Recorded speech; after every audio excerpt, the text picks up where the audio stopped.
when Courtney and I get together, we always talk about difficult, nuanced deals. And in this conversation with Wayne Songy, he has a different spin because he deals with real estate investors.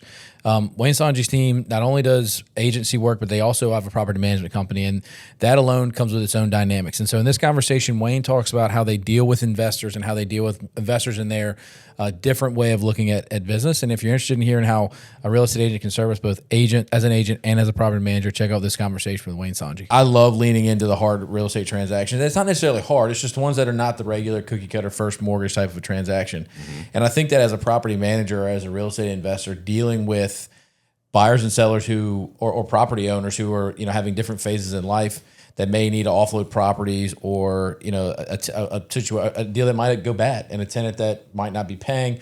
How do you deal with a real estate investor who may be going through something in life where you have to pivot, or how do you deal with a real estate investment that may not be going as it's supposed to be going? All right, so different investors. So we've had some first-time investors. A lot of times they're like, okay, I have this house, I got a good deal on it, I want to rent it, but they don't realize that they have to have a cushion monthly because repairs do pop up. And I have a couple investors that we work with, and it is every month they're nervous about, will the repair come up? You've got to have that cushion if you're going to get into it. So do not go buy a property unless you know you're going to be able to make $300-400 a month once your note, insurance, and everything is paid for. So that is one thing I try to help investors do is I'm like, okay, you want to buy a house, great. How much you want to spend? What are you looking to get out of this property? I mean, are you basically just trying to make a few bucks a month, but you want them just to pay off the mortgage so it's something you can add to your portfolio later, or just something that you really want to generate that income right now? You want to make that few $100 a month to help offset some other costs that you have. Yeah. But as far as difficult deals we've had, whether it's buying and selling or investments, I had one of the hardest deals I had to do was a divorced couple that wanted to sell a home but couldn't be in the same room as each other. Oh, Lord, I mean, it was very, very difficult to go to a closing. Most closings are joyful experiences. Mm-hmm. Somebody's happy to sell, somebody's happy they're buying. Most of them. Most of them, exactly. But I'm sure you guys can talk a lot on that too. We got a lot. So I've had some difficult ones, or I've had two closings actually within the last couple of years where the buyers decided they don't want to buy it the day of a closing. Mm-hmm. And I'm like, those are difficult. Yeah. That's difficult. You have to explain what the ramifications are. You can't just walk away thinking you're going to give up a deposit. So as a real estate agent, what do you think your responsibility is whenever you have a divorcing couple, you're listing a house, and you know that this is a contentious situation? Like, how do you deal with that situation as a real estate agent? As calmly and as professionally as you can. You need to let each party know you are not favoring one over the other. You are here just to help them achieve a goal. The goal is to sell that property, take the profits, split them evenly, and move on with their lives. But it is a touchy situation. You're walking on eggshells at times, but you just gotta. And again, I go back to if you always handle yourself professionally and put your client's needs first, always and listen, you'll do fine. Yeah, we always find that whenever we have a divorcing couple, once the property is under contract and both of them agree and sign on the dotted line, I mean, at that point, the property's moving forward. Like from a seller standpoint, there's not a whole bunch of ways that you can back out of a contract once you've signed it, right? Right. And so our first move, not lawfully at least. Yeah, we've had people try a bunch of stuff. Yeah, but generally speaking, our first move is going to be to get in touch with the divorce attorneys. We find that at the end of the day, the emotions can set in with the husband and wife, especially when they're maybe also dealing with other aspects of their divorce, not just the real estate side. That one thing may cause the other one to get frustrated and maybe make a rash decision. And so we like to get in touch with the attorneys as early in the process as we can, let them know how they want this to happen, and almost communicate with them and the real estate agent so that they can dictate who's going to hold the money after closing if they're still figuring out their community, and who's going to be there to sign if one person is going to sign, who's going to approve the documents, make sure we know who has to make the final say, because sometimes they're negotiating things down to the wire, and that house is a big leverage piece for them. And we've been caught in hard situations at the end of the day of closing, sellers saying, I'm not coming unless my attorney holds the money. The other one saying, I'm not coming unless my holds the money. Or not coming because of a custody battle. Things that are unrelated to what's happening in the real estate transaction. Yeah. Or someone says, I did repairs to the house and I want that portion of the proceeds. Reimbursement claims all the time. I can imagine. It can and get secessions. Secessions, a lot of reimbursement claims. So it's easier for us to deal with the attorneys and the real estate agent who have more of an unemotional, perspective in the situation, and they're a little pulled out a little bit farther than the husband and wife may be, and so we can get the real estate deal done. Because usually we can't advise those clients because, like you in the divorce couple situation where you're representing both, we have to remain neutral between the buyer and the seller. Right. So we love to give advice. We love to help facilitate, resolutions between parties. But at the end of the day, if they have an attorney that's, has a fiduciary responsibility to the client, we can communicate with them, then they can advise their client. Yeah. But those are very unique situations, the divorce situations for sure. We had one where an investor decided they wanted to sell the rental property. Okay. So they were collecting rent for 6 months. Then they go to sell the property, and he wasn't paying his mortgage for the last 6 months. Yep. So I had to explain to him. I said, you do realize we've been giving you that rental payment. You're supposed to be paying your mortgage for 6 months. They're going to want that. So, there's always, but there's always unique situations that do pop up. And as long as everybody's calm, clear, you talk it through, you can get through pretty much anything. Yeah. And it's similarly from that divorce situation, or even that client who wasn't paying the mortgage might not say, well, they don't want to show up. That at that point, if somebody's not going to show up, then again, like you said, the two objectives that I have is to get in touch with somebody who's got a more level head with them, either their agent or their attorney. And the second thing is do our best to get the people in the room.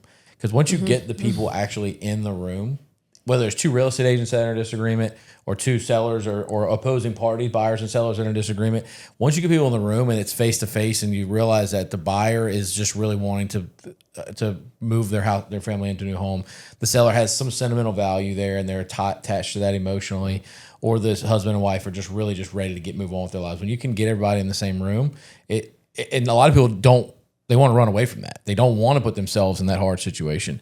But if you walk in professionally, like you said, calmly, have a game plan, and you come with it to try to figure out what's in the best position for everybody, usually it's going to be, let's figure this out, because the consequences of not showing up and that contract are probably going to be a lot worse than y'all ironing these details out. We had that conversation not too long ago, huh? Yes, we did. Emotional time, energy, and effort that's going to go into it. It's not worth it. It's not worth it. It's not. I mean, and normally, as the expression, cooler heads prevail. If everybody can just relax and kind of look at the big picture, what you're trying to accomplish, even though you may not be getting along at the same time, you have the same goal overall.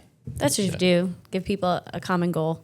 Yeah. And Jared and I have that special little tap dance that we do if we can get them in the room. Just to make it happen. But I mean, honestly, and like I said, I lean into that kind of situation because I think it's fun. I think it's good. It's fun it's a challenge. It's fun to deal with emotionally charged people. It is. It's fun whenever you can see the bigger picture and you can see clearly the different angles and ways to make everybody come together and get a deal done. It's rewarding when everybody walks out happy and they feel accomplished because we do what we set out to do. Yeah. And everybody was able to come to a resolution and meeting of the minds and it's sometimes compromise to get a deal done.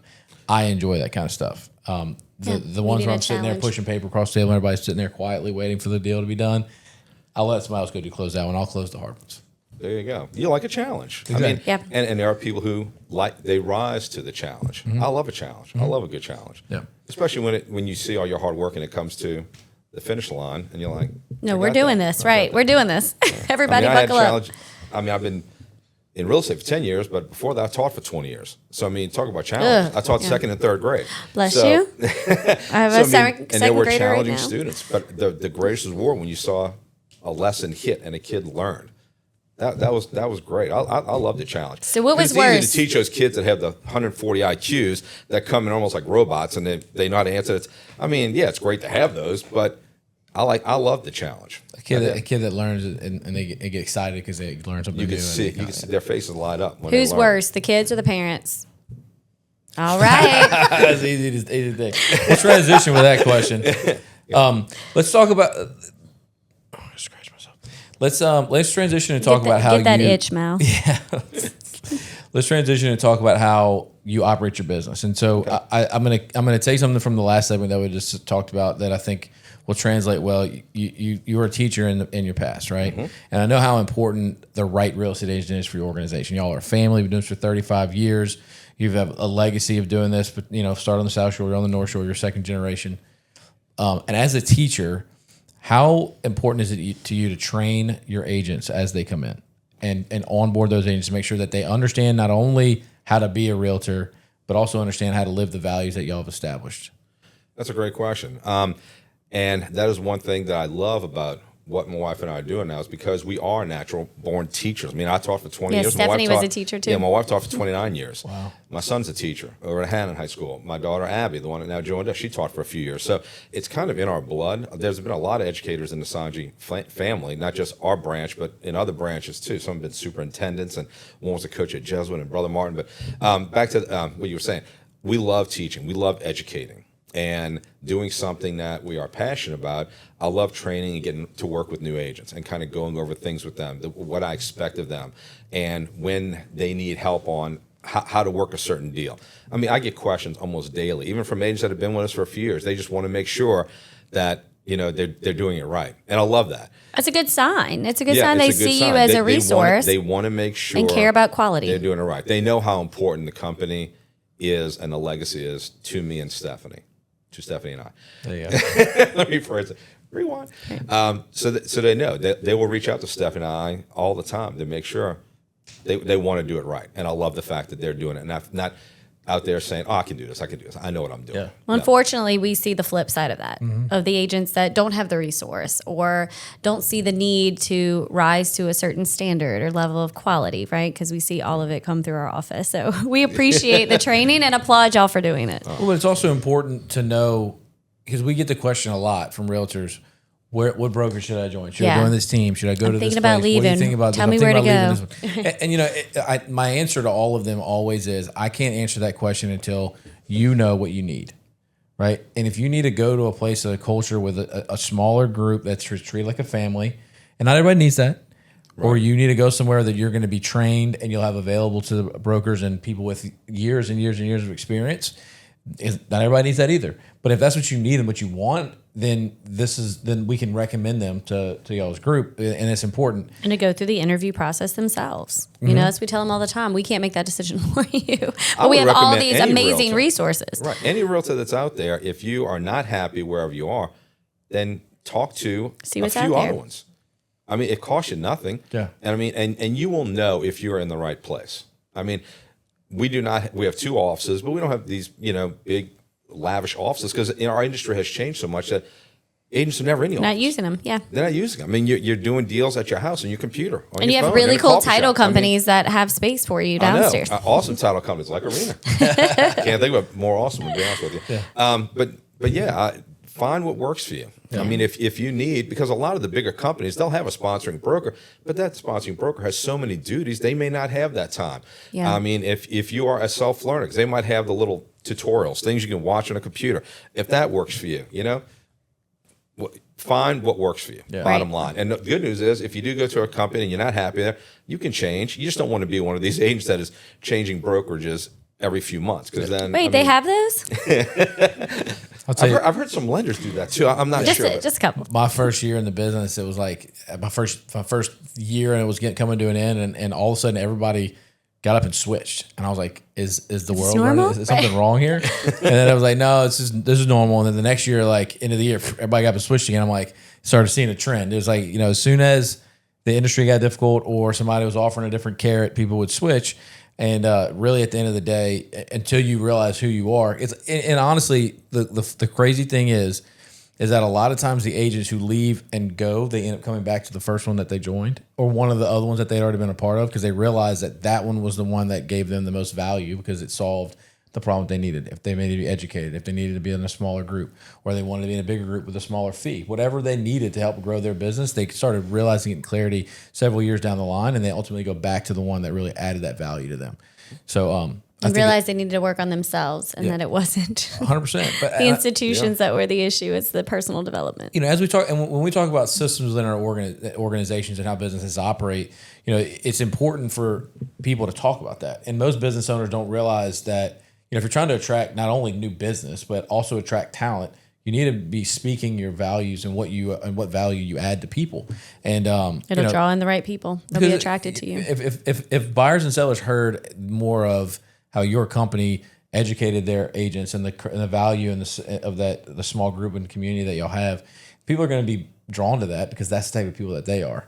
And I really hope that people listen to this conversation in either the Slidell or Mandeville area and realize that there's an opportunity for them to go to a place that they can have their broker truly on standby to answer questions and to get some training that they might not get at other places. Well, and anytime I interview and meet with a new agent, I always tell them, and I've told you guys this already, and you know, we are a family company. Our agents are family.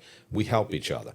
I'm not, if you tell me, Wayne, look, I'm going on vacation with my family, but I have a client, they want to look at a few houses. Can you help me out? Yes. And I will go show the house, and you don't have to give me a referral fee. We do things to help each other.